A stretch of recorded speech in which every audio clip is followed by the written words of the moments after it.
This is the Concealed Carry Podcast, Season 12, Episode 10. And welcome to the Concealed Carry Podcast, part of the concealedcarry.com network, brought to you by HK. Today is September 25th, 2025, as we're recording this episode. I am your host, Riley Bowman, and I'm joined today by a special guest. We'll call him honorary co-host as well. I mean, he's been on the show more than once now, so he can have the honorary co-host chair now as well. That's Charlie Perez. Hello, Charlie. Thanks for having me on. I'm looking forward to our discussion. Likewise. We'll get into that shortly, but first, today's episode is sponsored and brought to you by Guardian Nation. GuardianNation.com is a website where you can learn more. Guardian Nation is our membership program for people to get access to tons of training resources, including what we refer to as Guardian University, which is our video repository or video library of hundreds of hours of content that you can learn a ton about concealed carry, shooting, defensive tactics, all kinds of things, including very soon we will have in the video library, the Guardian University library, we will have a red dot pistol course that was that I filmed over the course of the summer. That'll be going live hopefully soon. So watch for that as well. But Guardian Nation members get full and complete access to Guardian University, as well as discounts off of everything available for sale at concealedcarry.com. Membership of things like CCW Safe, you get discount off of that as well.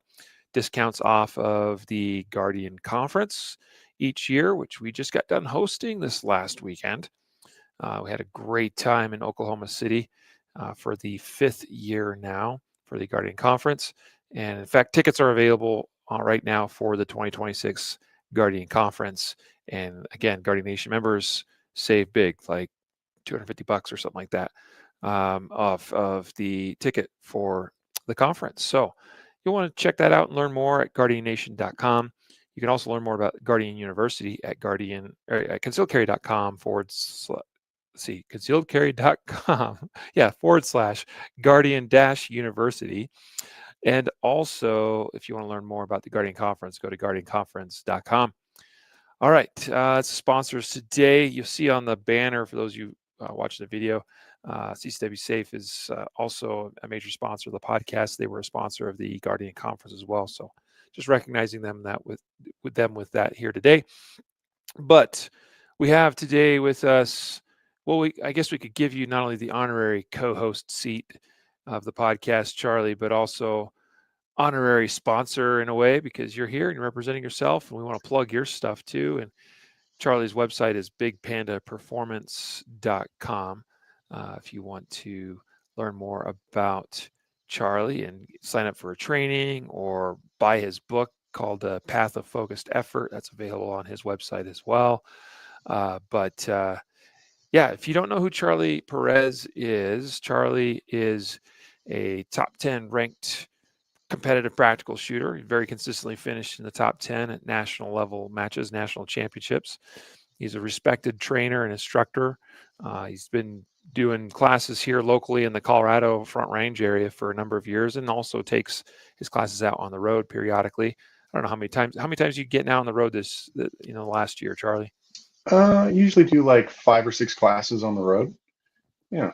Yeah. And I've seen you all over the place, Texas and back east somewhere. I don't remember where that was now. Yeah. And All the hot places. All the hot places.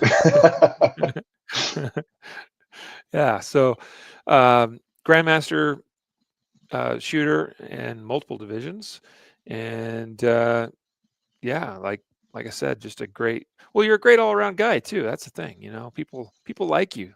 You're a big panda, hence the name, right? Yeah. So who doesn't like a big panda? Exactly. So thanks for that introduction. Yeah. And thanks for being on the podcast this evening with me. Yeah.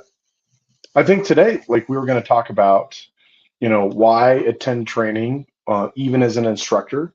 And I think that it's important that we kind of set the ground rules of what really is an instructor. So what's your opinion on what an instructor is? Well, you're really leaning into that co-host responsibility now by asking the questions, man. Wow. Yeah. I like it. So, and in all transparency, you and I were discussing this a little bit before show, and um, it is a very valid question. And because a lot of people, they may even see the title of this episode and think, "Well, I'm not an instructor." I'd like to think we're going to talk about attending training today from a perspective that I think it can apply to everybody.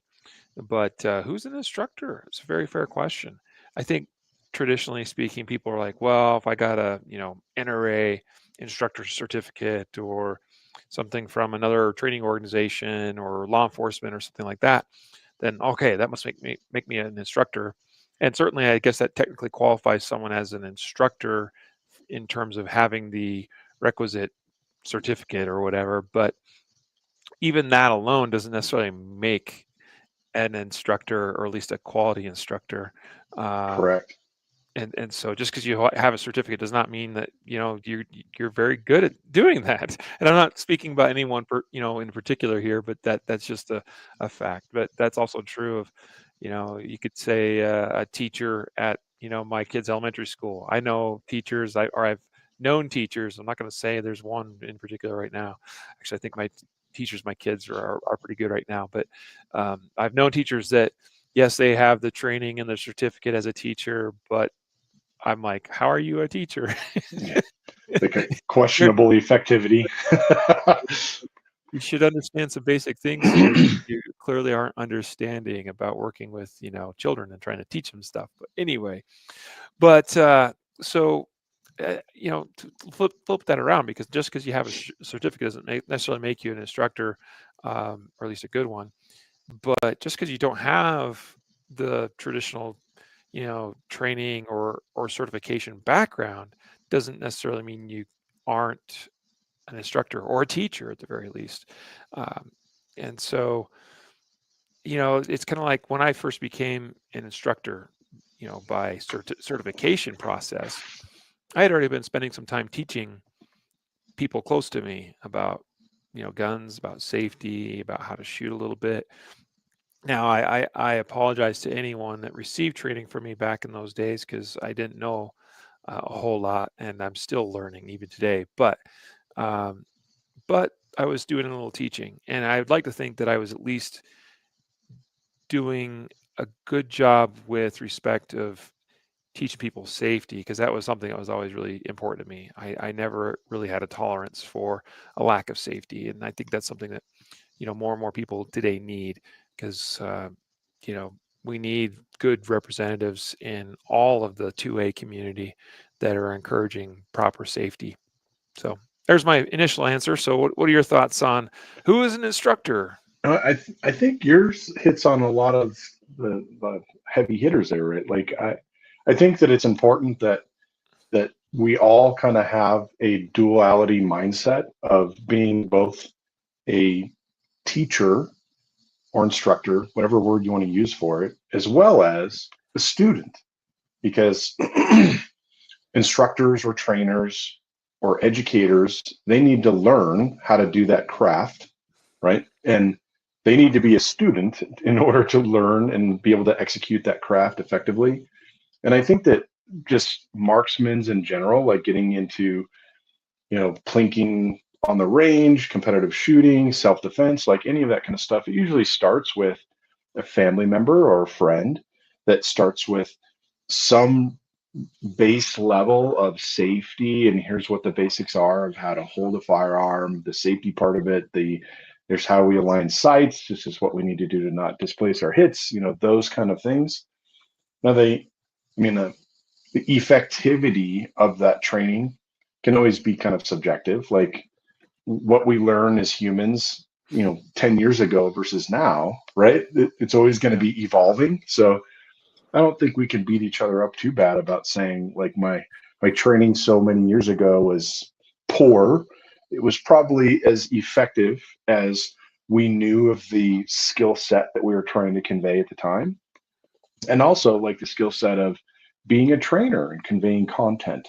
So I think that the thing I'm trying to get to here is if anybody wants to get really good in any specific skill, whether it's firearms or anything else, it's going to be very difficult if you're not a trainer, right? If you don't have that assessment mindset to observe how things are being done, break it down, build a process on what is causing the lack of performance, and then let's rebuild that process to make it more efficient or more aggressively or whatever the thing is to make it happen, quote unquote, gooder, right? If you don't have that skill, it's going to be very difficult to increase your skill set, right? So I think it's important that everybody kind of put on that quote unquote trainer hat from time to time to exercise their own knowledge of the content they're trying to master themselves, right? Because the more you understand the content and the foundational information and how to convey that content, it makes it much easier for you yourself to understand and absorb that content. Mm. I like that. That's the way you articulated that, I think, is really quite profound, actually. It made me think about how, for it, where I started to advance my own skills pretty quickly, is if you look at my whole life, and because I've been shooting for, most of my life, there was kind of this slow burn, slow growth, right? Just a little bit, little by little. And then, in a couple little spots where maybe a little bit of a quick little jump up. Um, but there was a period, roughly a decade ago, and even up through, now, where, and again, there's still some little kind of plateaus and things here and there, but there was a point where like really things started to take off for me skill wise. And as I like what you just said made me think about is once I started putting that trainer hat on with regards to myself and really looking at what I was doing, you got some friends there wanting to join. Yeah, sorry about that. And started looking at what I was doing, technique wise, what I understood, um, just in general about shooting, and starting to really like look inward and evaluate myself with like, okay, what am I doing? How am I doing it? How well am I doing it? Um, that led me to really start to improve. And so it was sort of a way of looking, kind of being my own instructor in a way, which is hard to do. I think that's something that's, it's challenging to be self-aware and to be able to kind of look as if you're looking at yourself from a third person point of view. I mean, you can literally do that by setting up a camera and filming yourself and seeing what you do, which is a very legitimate approach, but it's not the only thing. Because even then, I've showed people video of them shooting before. I've had a few people over the years, even pay to have me review video of themselves shooting, kind of a remote coaching session, and they've clearly watched the video of themselves shooting, and many times, and I can point something out, and they sometimes still doesn't quite register like what they're looking at.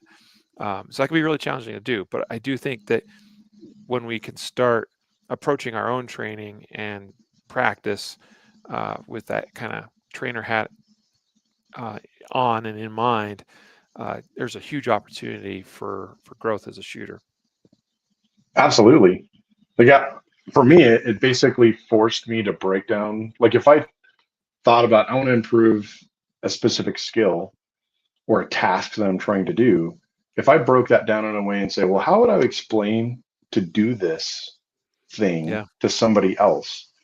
That puts my like technical assessment cap on to be like, okay, step one, step two, step three, step four, where are the inefficiencies within each of those Mm-hmm. sub steps? And Mm-hmm. then that process in of itself brings a highlight to the things that how I'm conveying that or how I'm performing that, right? So if I can't Yeah. explain to myself how that thing is supposed to happen, you know what I mean? Like, it's going to be very hard to pick out the individual components to identify and fix them. So I, I think that it's important that everybody kind of put on that trainer hat and say, okay, for this skill I want to improve, let me bust it up into its sub elements and convey it in a concise, succinct way to somebody else that would get it, right? And that that skill, that is a very difficult skill to master, right? Just like marksmanship in itself, it's a difficult skill to master. Being a succinct and precise prescriptive trainer to be able to observe a student's skill set and then cherry pick out what I like to call the deepest cuts in performance, right? Or skill set, and not worry about the shallow cuts. Like we got to fix the deep cuts first and then worry about the shallow cuts second or third or 10th or 100th, right? But having that ability to pick out those cuts is, I think, where it all starts, right? So if it starts with your own self-assessment, and like when I first started this train other people process, it started with going to the range with buddies, right? And we would trade time on the range and be like, okay, for this next 30 minutes, you'll be the instructor and I'll be the student. And then we'll reverse it. And we'll pick any given skill that we think that we need help with. And then we'll just, and it's mainly just an exercising of the observation skill effort, right? So that it really started to highlight, how do I strategize around what am I looking for? When do I look for that thing? How do I identify what somebody is doing? Like there's a lot of things, that micro movements that we do behind a firearm that an instructor can't see directly, but they can see the aftermath of a failed attempt, if that makes sense. And I'm not talking about hits and targets. I'm talking about really subtle body movements, really subtle events that happen that the student does while they're trying to perform the task. Yeah. So, yeah. Well, and that's in addition to the one thing that any of us, including as an instructor, cannot see is what somebody else actually sees. As much as I'd like to, as much as even when we could put little cameras or whatever right here Yeah. above or near the eye, it's still not exactly what that person sees. And even then, it's not, even if we could, in theory, put a camera right where a person's eye is to see their exact point of view, it also doesn't even show us exactly how they perceive what they're seeing or looking at, which is Bingo. really key. The eyeballs could be open, but the lights are not on. Right. Right. Including, in addition to that, things like, where their focal plane is at, or their accommodation and things like that. Like that can be a factor in certain things. And so, yeah, that's always been one fascinating thing as an instructor that just kind of gets me, is like, it's like, I wish I could see what you're seeing, because that would like open up so much potential to be like, to really break that down and really find some of those, you know, just little really nuanced things a lot of times too, that it's like, if I could just see what you're seeing, I know there's something there that's just being missed, that we're not quite, capturing or understanding.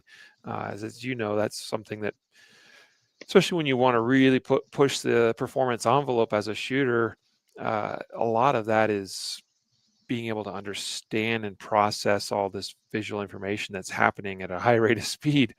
Yeah. And we could try to communicate it, and I've certainly, like you just got done talking about, trying to think my way through the step by step processes of how I do certain things, and therefore how would I communicate that to someone else, things of that nature. And that it would just be so uh, powerful to be able to uh, articulate things exactly to someone, based on what they're actually seeing, what they're actually perceiving, what they're actually thinking, what they're actually feeling too. That's a whole nother rabbit hole we could go down, is, the emotions that someone's experiencing, which can widely vary from person to person, uh, Absolutely. in positive and negative ways too. Yeah. Like so one thing, like little nuance thing that I've learned, is trying to gain that content that the student has visually. What are they seeing? What are they thinking of at that given time? And I'll ask, like, I'll have a student shoot a drill, and there'll be either success or failure at the given drill. And in both scenarios, I'll ask them, what did you see? And that's, to me, that's the, oh, let's open the door. That gets us our mind open to like, oh, I got to pay attention to what's happening in this, the duration of this event.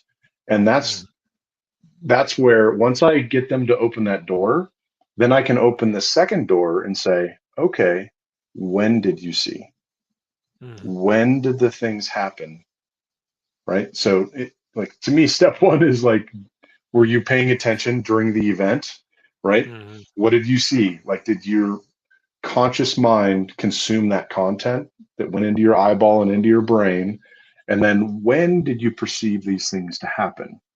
Right. Because if we can't put a very definitive point on when something happened, it's very hard for us to give instruction on what to do in antithesis to that, right? Yeah, Whether it's, absolutely. oh, let's reinforce this appropriate when that resulted in a desired result on target or whatever we're trying to do, or an inappropriate when, like, oh, my eyeballs flicked to this other place during the shot instead of watching the shot happen and all this stuff behind it, right? So I think it's important that we always kind of have an open mind, and you kind of tickled on that, where people's inherent behaviors and their mindset, they need to be open to learning, right? Like Yes. I've had plenty of times where there's students that feel for some reason some performance pressure with just being in a class and having to perform in front of an instructor.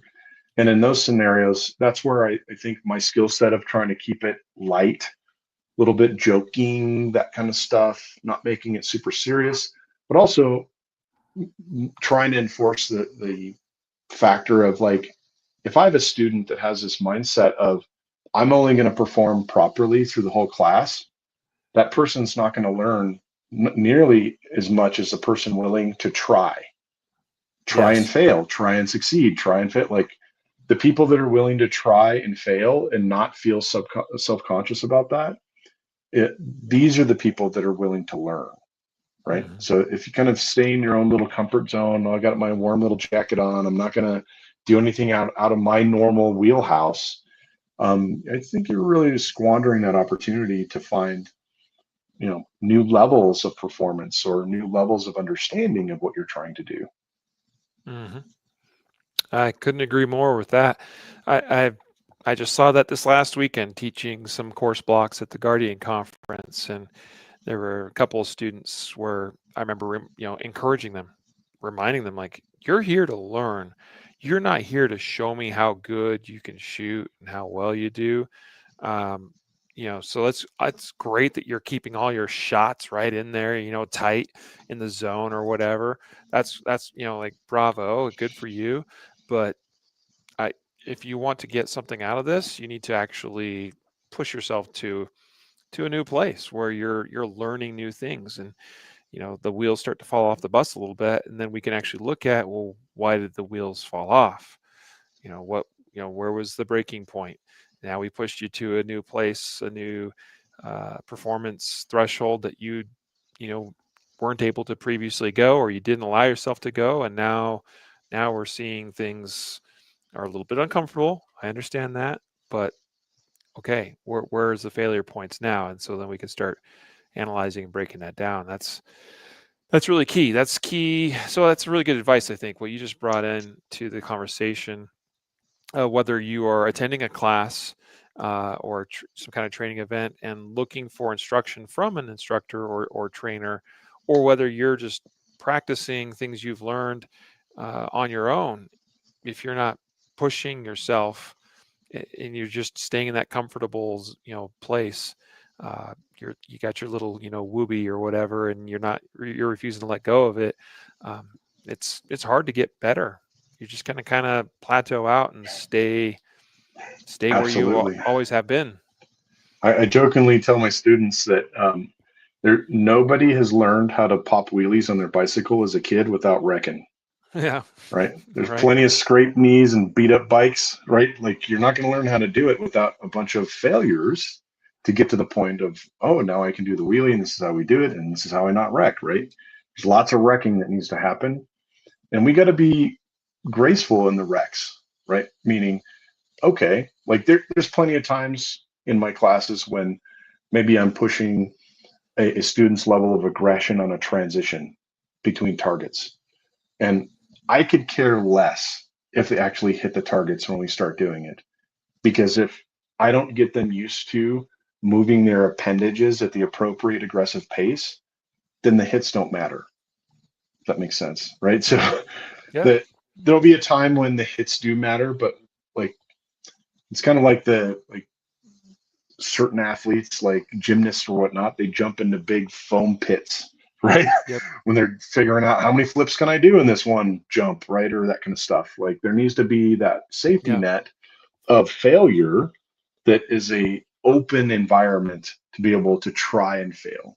Yeah. And I like to call that like the discovery and push portion of Yes. training, right? Because Yes. if we're not willing to discover what the limits are and what the limits are not, right, then what are we doing? Yeah. It kind of, you just reminded me of, and I've always been fascinated by this, but like Travis Pastrana and his whole like Nitro Circus, group, all the Mm-hmm. guys associated with that. Like, I mean, guys are doing tricks on bikes, on with ATVs, with cars, with all kinds of things these days that we never would have imagined a decade ago, 2 decades ago, 3 decades ago, because somebody had to be like, hey, let's try something crazy, and like I'm going to wreck and probably break bones. Of course they got smarter with time, like developed these huge um, uh, foam pits and inflated bags and everything to make that a lot safer to do, and padded landing ramps and zones and things. But even with all that, you watch these guys practice these tricks, and like they wreck all the time. They wreck so many times. Oh yeah. And it's like that's got to hurt so bad doing it again and again, and like it's literally hurting their bodies to learn how to do these things. Meanwhile, we can, I mean, within safe limits with a firearm, we don't want to end up shooting ourselves or anybody else, but we can push the limits tremendously with a gun in our hands and fail, spectacularly. And we're not like actually hurting ourselves. It may hurt our Mm-hmm. egos, Yeah. but that's like the beautiful thing is we can push the limits quite a bit, and it's not actually hurting us as long as we're being safe. And that's a huge opportunity to learn stuff. A common, I think you kind of already touched on this, but like I see a common piece of advice thrown out there on the interwebs, on social media especially, where someone maybe posts up a video, like a match video, a stage they're shooting or something, and they're asking for some advice or something, and sometimes that advice they might be saying something along the lines of, like I'm struggling to kind of find the right balance of, I go to a match and I'm really accurate but slow, or I'm really fast and like woefully inaccurate, and it's sort of like, how do I put this together? And one of the things that I see, bandied about as advice is to feel free to go to a match in appropriate settings, I think, of course, where you kind of push a little bit and allow things to, fall apart a little bit, with the encouragement of, see if you can get used to seeing the chaoticness, the chaos of this, much faster speed of shooting, or level of aggression, if you will. And if you can start picking up on what's actually going on and right before your eyes, then you eventually can start to sort of exert a little bit of control over that and start bringing it back within your wheelhouse of skill. And like, I've certainly have experimented with that. Heck, I shot a match um, not that long ago. Went and shot one at Paul Clark Jr.'s place, like last month, and that was one I just showed up. I'm like, this is a match of low consequence. I'm just gonna push speed and kind of see how it goes. and it pleasantly surprised me with some of the takeaways that I with from that, of like, oh wow, like I was able to do more than what I expected. Whether some slight missteps here and there, sure, but it's hard to learn, and if you're not actually pushing yourself into new territories. I don't know. Any additional thoughts on that before we maybe move on to something else? I think that that's like I think that any of the practical shooting sports, or if we want to put rounds down range in an aggressive manner, it's always going to be a game of what's good enough. Hmm. Like, is this sight picture, sight movie good enough for the given target difficulty and the attenuation of the gun during recoil? Like that, that's the, to me, I think that that's for most of the, if I talk about this from a perspective of USPSA skill set, the skill set of C class, skill set shooters and below versus B and above, the B and above people are getting in that mode of, I probably don't need super steady sights on this given sight picture.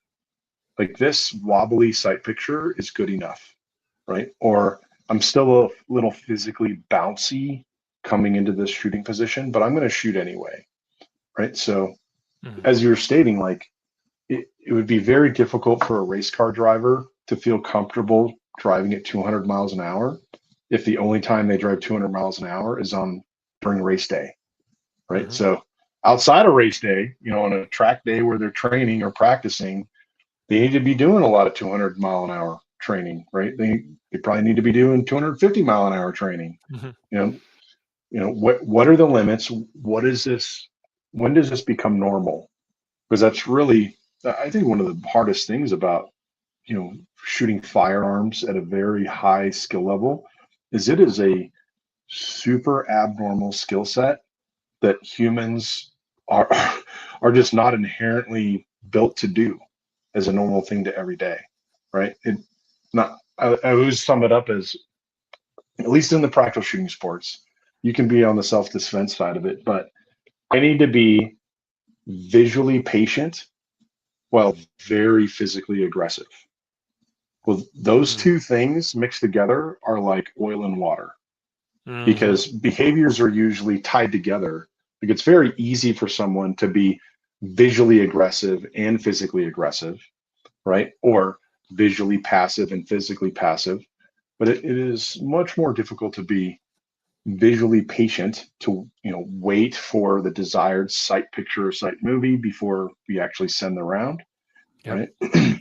While also pushing our appendages to their physical limit, right? So it, Yeah. that's the hard part about it. I like how you just explained that. Like oil and water. Uh, Hmm. Patient with the eyes, aggressive with the hands and feet. Yeah. Yeah, So that's fascinating. I had a thing. So I make it a point. So like I train a lot of people throughout the year. I'm a high level competitor. I do a lot of my own self assessment. The thing that I try to make a point to do, and I, knock on wood, I've successfully done this every year, is take a training class from a different instructor and Hmm. have the opportunity to be a student, right? And take off the instructor hat and then be that person that can attend the class and try the stuff, pop the wheelies, skin my knees, right? And try to figure out what I need to do, right? To potentially find what is the next level, right? And or what is the augmented level that I need to be at given my current physicality, right? Like as we get older, like our mobility, our flexibility, our strength, our eyeballs, like our visual processing skills, like all that stuff is always evolving, sometimes in a good direction, sometimes in a bad direction, right?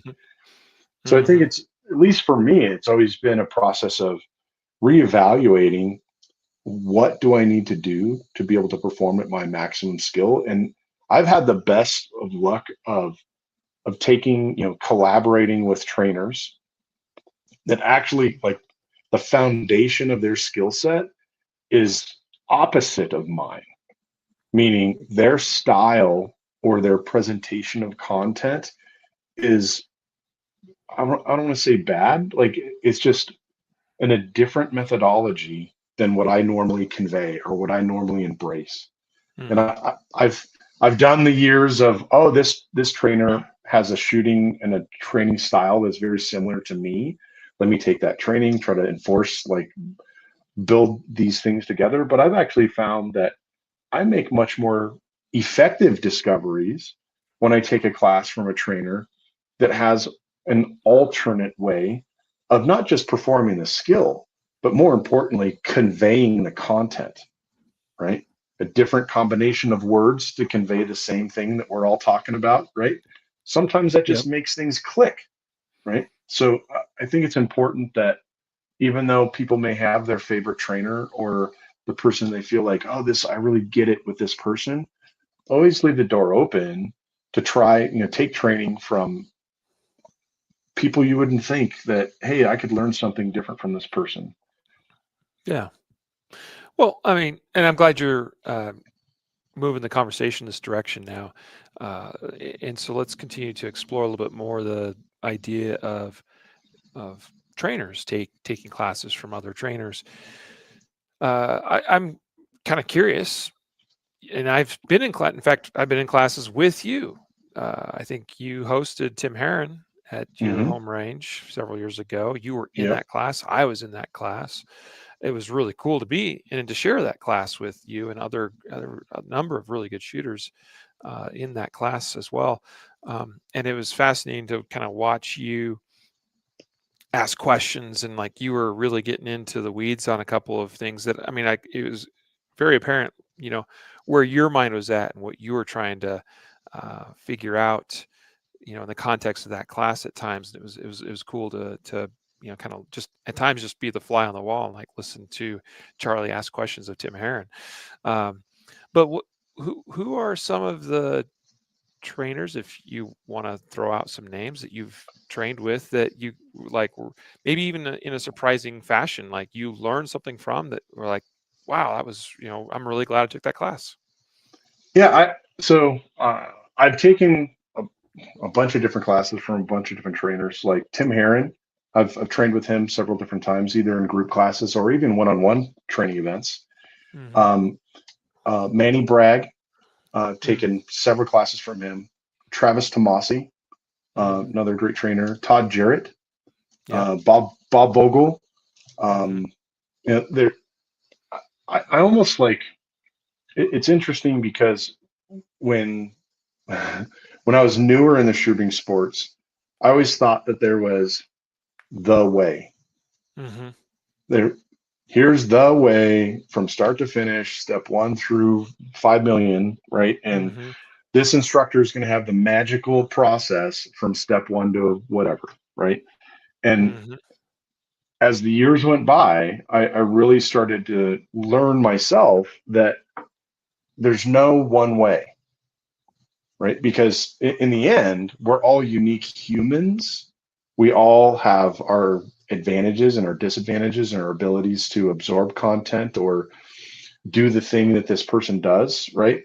So, like, I quickly found that I'm going to have to find Charlie's way to perform the best that I can. And that is kind of like the Bruce Lee methodology of do all the ways, right? Like, Hmm. try all the ways and Yep. take what works and abandon what doesn't, right? And at the end of it, meaning once somebody has built a solid foundation of skill set, that is going to contain a bunch of different varied methodologies. Yeah. Uh, to be well rounded, I, I think absolutely like the people that are very effective skilled shooters, they've either taken a decent chunk of training from people or they've consumed quite a bit of training content, and whether that's watching other competitors perform their craft on range or attending matches with those competitors and seeing what they're doing on the squad. Like I think that it's always going to be a what is best for you to build your own style and to get to the pinnacle of skill set. The student really needs to own that. this needs to be me, if that makes sense. Mm-hmm. Instead of, I want to be like Charlie, right? Yep. Or I want to be like Riley. I want to do exactly what Riley does. That's going to get people to a certain level of skill that's usually pretty high level proficiency. But if they want to truly maximize their performance, they need to break out of that mimicry and build their own skill set about around their own behaviors and their own strengths. Because we all have our own inherent strengths and the things that we like to do versus the Mm-hmm. things that we don't like to do, right? Yeah. Yeah. I'm glad that you explained that the way you did. For instance, kind of at the beginning of that commentary, you said something along the lines of, earlier on, feeling like or believing that uh, there was the way, and step 1 to 5 million or whatever, however many steps there are. There's probably 5 million steps. Feels like that sometimes. It's easy to kind of fall into that trap. I have fallen into that trap. I mean, like I'll give you a good example. You mentioned you trained with Todd Jarrett, and I mean, this is a guy that holds multiple national and world championship titles. Has been competing at a very high level for a long time and still is, even as a basically senior aged competitor, right? Um, and so it's easy to be like, well, if I just did exactly what Todd Jarrett does, well, then like I'm just another Todd Jarrett. Like I'll be a national and a world champion too, right? But it's not that simple. It doesn't work that way. Like you said, we got to find our way, whatever that is. I have had to learn that same lesson myself because I've trained with a few instructors, especially earlier on in my own career, where it's like, yeah, I really respect that guy and he clearly knows his stuff. So I'm just going to go learn what he has to teach, and then I'll be awesome, right? And what I've really learned is that the more instructors I've trained with over the years, the, it's opened me up to additional perspectives, different ways of doing things, different articulations of language, which that's been huge because there's been times where there's like a difficult to understand concept, and you've heard it explained by this instructor, that instructor, this other instructor, and then you take this class with somebody, and you're not even expecting it at times. Like they might even not even, they may not even be a so-called specialist in whatever that thing is. You're there to primarily learn. I don't know, this is somebody that's really good at teaching movement, let's say, or transitions or whatever, and like you're there to learn that. But they drop a comment, sometimes offhand, not even realizing what they're saying, and all of a sudden it clicks these dots of like, oh, this thing about, let's just say it's grip or whatever, and all of a sudden you're like, oh my goodness, that just, my world has shifted because I have heard this 3, 4, 5, half dozen times, and now all of a sudden this one thing clicks for me. And so it's really, really wise to expose yourself to multiple different methodologies and techniques and ways of teaching. And the only way it's going to happen is by exposing yourself to multiple different instructors as well. Like you, I've had the opportunity. It's been a little bit lighter in the last couple of years, but at one time I made it my personal goal to take 80 hours of training in the course of a year. And that was hugely beneficial when I was like, really locked in on that goal. And, a couple of years, I even, exceeded that, more like 100 or so hours of training. That was hugely beneficial because during that time, and I made sure I took good notes. And so you start compiling things from notes, and you start making these connections from other classes or trainers that, just like as you go through those notes and things, um, that can continue to pay dividends even long after the class is done and over with, to have additional aha moments that can be really transformational for a person as a shooter. So, um, Absolutely. yeah, Like the thing that maybe this is a weirdness about me is that it once you once I became an instructor, we'll just use that term, yeah, it's yeah, very hard to turn off the instructor observation skills. hmm And so what I found is, and it was bad on me the first class or two that I took from another trainer after I was training, I'd be interacting in the class and then I would say inappropriately injecting my thoughts or my methodologies around a given skill set or whatnot, thinking that I'm enriching the class. And I'm not saying it was bad content, but I don't want to put that instructor in a mode where I'm derailing their Mm-hmm. formula of the Mm-hmm. content presentation, right? But since then, what I've always done is when I'm attending a class, I have basically two sides of a page in the notebook. One side is Charlie's feedback, meaning these are the nuggets of goodness that I found about myself. And then on the other side of the page, I'm writing down the good or bad nuggets that I got from how the content was conveyed by the instructor, right? And Mm-hmm. I try to do my justice to the instructor and say after the class in a private format, like, hey, here's what I seen and what was effective and what I think could have been a little bit better and how you presented the content. And that has always been very well received by the instructors I've taken classes from. And that's the one consistent thing that I've noticed from trainers, effective trainers, is Mm-hmm. that they're always open minded.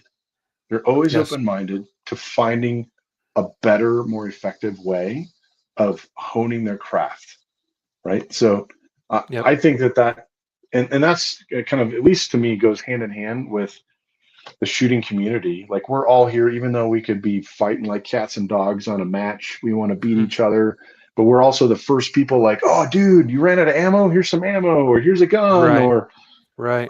I see you walking by that target, dude. Don't forget to shoot that target. That kind of stuff. Like we're our best cheerleaders, even though we're our hardest fought enemies on the range, if that makes Mm-hmm. sense. And I think that sportsman mentality transitions into the training environment as well. So Mm-hmm. and that's one of the things that I really like about the shooting sports is that for the most part it's very genuine people that have each other's best interest in mind. And if we go into any kind of thing that we're doing on the range, whether we're doing training for somebody or we're getting trained from somebody, if we have that mindset, we're going to be in a receptive mindset, if that makes sense. Yeah. Well, so opening that up in a broader sense, I think this kind of cuts at the core of what this is all about. I think for all of us, regardless of instructor, trainer, or someone that doesn't even remotely think of themselves as like not even in the smallest sense. They're like, no way, I'm not a teacher, I'm not a trainer. I'm just a shooter. I just do the thing. And that is having a insatiable desire to learn. Like if you care about getting better, which I mean, you're here. If you're listening to the podcast, I'd like to think that's because you care enough to learn something, to make yourself better in some way. If that's the case, then make it your habit, make it your lifelong pursuit, uh, and not even just in shooting. I think just even we could think real big picture here. Yeah. If you want to enhance your life in any way at all, then just have a insatiable desire to learn, where you are just always interested in what can I learn from this, what can I learn from this source, that source, this topic, that topic. Um, and that's which coincidentally I just taught this last weekend. We did kind of an introduction to competition shooting course at the Guardian Conference, and I've taught that almost every year. I think it's a wonderful way to get people kind of get their feet wet because usually they haven't dived into competitive shooting because a lot of times they don't know where to get started. They don't know what they don't know. Maybe there's some anxiety there, whatever it is, and so it's a super laid back, low commitment way of like, hey, here's an introduction to competitive shooting, and you're going to shoot your first stage like ever, and it's going to be a lot of fun. But I titled that course this year, "The Best Thing You Could Do for Your Shooting Skill," or something to that effect. And if it wasn't obvious to the students that attended, I explained it later on in the class, like the reason I called it that is because when you start doing this and you start having fun and you want to have more fun, and even if you don't care about being like the best in the world or the best in your state or even the best in your community, but you enjoy it and you want to keep doing it and be good at it, it creates this desire to learn more about it. And at least it has for me, and I've seen that in many other shooters over the years, that they can even be quite stagnant. We see this a lot of times with law enforcement officers that get into competitive shooting, Charlie, where they've probably been pretty stagnant as a shooter, as a cop for a long time. Because no offense, I mean, I was a reserve cop. I understand the mentality. I understand what goes with the job enough to know that uh, you can very easily achieve a certain skill level in that profession as a shooter and just kind of maintain that. It's good enough. Hmm. Um, and then a cop The shows box is checked. right, exactly. And then for whatever reason, maybe it's because their buddy's like, "Hey man, come shoot this match with me," or whatever. And they show up at their first match ever, and they're like, "Yeah, I'm like the top guy at my local department. I mean, I pass all my quals with perfect scores. I'm even an agency instructor, whatever." And they show up at their first match, and it's like, "Oh, what did I just get into?" Because here's a dentist that is like or a real estate agent or whatever, Yeah. Yep. a janitor at a school. It doesn't even like that is just crushing my soul with, here I thought I was a good shooter and I clearly have a lot to learn. And so my point is then you see a lot of times if they can stay with it, if they don't immediately get turned off from, the idea of being made to feel bad about their shooting skill as a top cop, uh, then you see them start to grow and progress. And I think a lot of times because they've had this whole world like opened up to them of wow, there's a lot more to explore here, and all of a sudden there's more to learn and there's an interest to learn of oh hold on, I thought I knew this stuff, but clearly there's more to learn. And then you next thing you know they're kicking your butts, a couple of years down the road. It's been really cool to see. uh, I just give you know one example. I remember meeting Quinn Cunningham years ago and just a cop function, like kind of being aware of him and just knowing he was a cop, but then like seeing how good he became as a competitive shooter. It's like, okay, that's really really cool and really impressive to see, and many others have done that, and not just meaning to make this about cops because it could be for anybody, but yeah. So anyway, some thoughts there, and I just think having that interest created within yourself to get out there and try new things and learn new things, I think is key for shooters, key for instructors, key for those that want to do well in their jobs and in their life in general. I don't know. Additional Absolutely. thoughts? I think it's all, I think that the whole like going to your first match or two or 10 and, getting a sobering result, right? Like, I, I think that the thing that's a little bit abnormal to me about it is the when these people attend, when anybody attends a match, there's not a heckling section and on your squad. Like, there's not like everybody is there. If you're safe and you're enjoying yourself, everybody is treated the same, if that makes any sense. So like Hmm. there's not like a ostracization of somebody because they can't perform on the range or those kind of things. Like, I think a lot of that, oh, I'm not good enough or I just got beat, it is really an ego thing with the Yeah, individual, right? absolutely. Right. So I think that if we want to learn and we got to pop the wheelies and we got to fall and wreck and scrape our knees, we got to really set our ego aside, right? You're going to leave the ego at the door because if you're only expecting to perform perfectly on everything that you do, you're never going to grow your skill set. And that's, like you said, that applies to anything we do in our life, not just firearms, right? Hmm. So I Yep. think that if step one, if people can kind of set aside their ego and have an open mind of let me try this thing, let's run it like a rental, see what happens, right? And Yeah. try to see at a faster pace, try to run our appendages at a faster pace. If our ego is always in play, we're never going to give ourselves the failure grace to get there, Yep. right? Yep. 100%. Well, we're kind of coming up against the hour mark, which is usually where we try to keep things to. So, as an opportunity here to do so, I'm going to ask if you were to summarize in 3 points uh, our discussion here tonight, and kind of some things you'd like to leave folks with, or maybe some final words of parting advice. What would that be?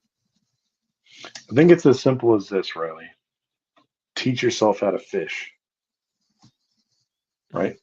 Like a lot of people come to classes to be given fish. yeah. There's like we all need to be given fish at points in time, right, in our life, right? Like, how do I do this Hmm. freaking thing? I don't know, right? But the more you can teach yourself how to fish, right, putting on that instructor hat and figuring out how do I do this process? How would I tell somebody else how to do this process?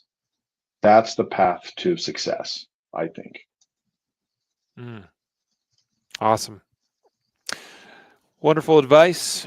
I appreciate you and for making some time for us this evening. And even in a busy schedule, you just got done running the state championship recently, and of course, you got work and family life and lots of things going on. But you made some time for the podcast tonight, so thank you for your time. Yeah, thanks for having me on, Riley. I really appreciate it. Yeah, I hope folks you're able to take something away from this. And of course, if you'd like to reach out to Charlie and learn more from Charlie Perez, including taking a class, you can go to bigpandaperformance.com. Highly recommend reading his book, the Path of Focused Effort, which is great. I mean, it really breaks things down in Charlie's framework, the way he views things, and I think it's a really solid framework, and is just another one of those perspectives that can really enrich your own personal journeys to mastering shooting. It's readily available and also quite affordable. So, and you do something kind of unique. At least I think you still do this or require this, but with your like your 2 day, Big Panda performance class or whatever it is you call it, you basically make students buy and read the book before they come Yeah, to your I class, mean that's right? a requirement. Yeah, Yeah. yeah, and I try as much as having students read that book preceding the class at a minimum puts us on the same vernacular, Yeah. right? There's no specific skill set that is like, oh, I don't, what are you talking about? Like you're talking about fuzzy bunnies or whatever. Like, it really cuts down on the unknown, like absorbing unknown content from like they may not fully understand the depth of the content, but it's not a Mhm. foreign piece of content, if that makes Yeah. sense. In case that scares anybody away, trust me, it's worth it. It's precisely what I did. I took your class, read your book, and got a lot from that, and got even more from the class because, as you already know, reading the book beforehand and getting the vernacular and just sort of putting myself in your frame of mind and how you view things, teach things, explain things, then it just set me up for having a successful class. And I think you probably can see and probably can tell students that say they read the book and didn't actually. Sure. uh, but those that do that and take a good faith effort in that regard get a lot out of it. But anyway, lots to be learned from taking training with Charlie. So bigpandaperformance.com. A reminder of our sponsors of tonight's episode were guardiannation.com, and some other links I mentioned earlier were also guardian conference.com to learn more about next year's conference. You missed this year's, folks, but next year, I mean, every year just keeps getting bigger and better. Uh, one of the things that was really reassuring to me and to our team from this year's event was, I mean, we had some people there at the 5th annual Guardian Conference that had been there all 5 years. We had some that were there for, their 4th year, their 3rd year, their 2nd year. There were a couple people I talked to that were at the conference for the 1st year, and then this year, the 5th year was their 2nd time, so that, they basically missed, 3 years in between there. And I remember them making the comment of, "Wow, it's like so much better than, the 1st year." And the 1st year was great, it was good. I mean, but it was the 1st year, and we were learning all kinds of lessons and doing something like that for the first time. And even from those that have been there every year for 5 years, it just is so reassuring to hear the comments of, it just keeps getting better. You guys keep working at it and keep making it better. Um, and that is something that's important to us putting on that event. I know that something is important to Charlie to make himself a better instructor. It's important to me to make myself a better instructor. That's just something I think that hopefully all of us have a desire to do with life, in anything in life, is just to improve. I think I kind of feel like life is not very much worth living, Charlie, if we don't actually try to get better at all the things that we do. Heck I, yeah. I I suspect you feel similarly. So You got to have some kind of enjoyment in life. yeah, Figuring out things out and having success is one of those things, right? it does bring joy and satisfaction. So anyway, great lessons here tonight. Thanks again for your time, Charlie, and hope to do it again sometime with you. So until next time, folks, a reminder to train right, train often, and train safe so you can fight hard, fight fast, and fight true. Take care.